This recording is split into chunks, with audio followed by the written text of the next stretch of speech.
Halo teman-teman, ini sekedar cerita saja pengalaman menulis buku Pintar Politik Wawancara Imajiner dengan Soeharto.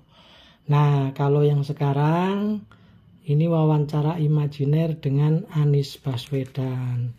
Saya nggak tahu perbandingannya apa, tapi akan saya sedikit bacakan saja.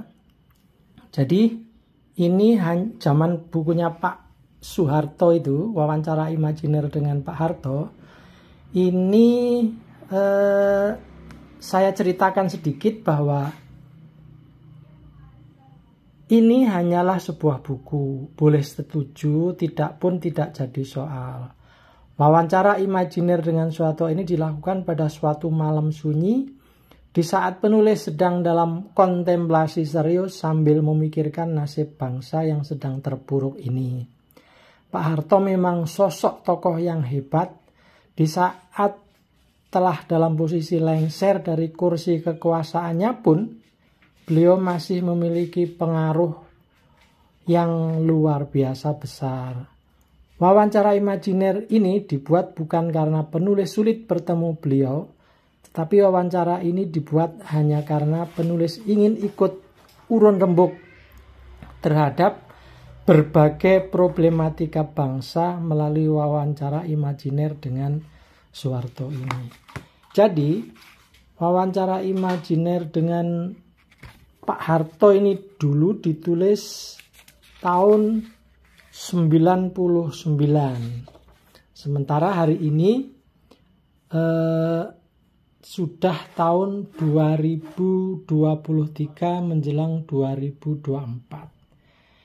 Jadi kalau harus membedakan, jadi ada perasaan saat menulis wawancara imajiner dengan Soeharto dulu, itu ada perasaan antara khawatir, takut, karena kan kalau zaman dulu menulis itu bisa-bisa sangat berbahaya dan ya taruhannya itu bisa masuk penjara kira-kira begitu. Apalagi kalau beliau tidak berkenan. Nah, bedanya kalau wawancara imajiner dengan Pak Anies Baswedan ini dilakukan dengan riang gembira, dengan senang hati, dengan penuh antusias.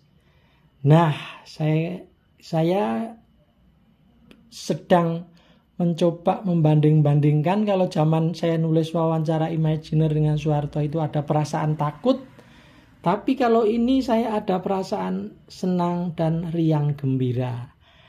Kira-kira apa yang terjadi ya kalau saya menulis buku wawancara imajiner dengan Anies Baswedan ini?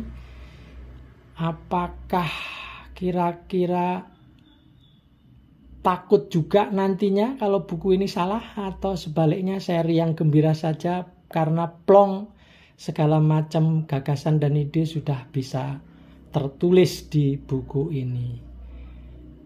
Mohon komentar dari teman-teman. Kira-kira adakah sesuatu yang menarik dari dua judul buku ini? Terima kasih.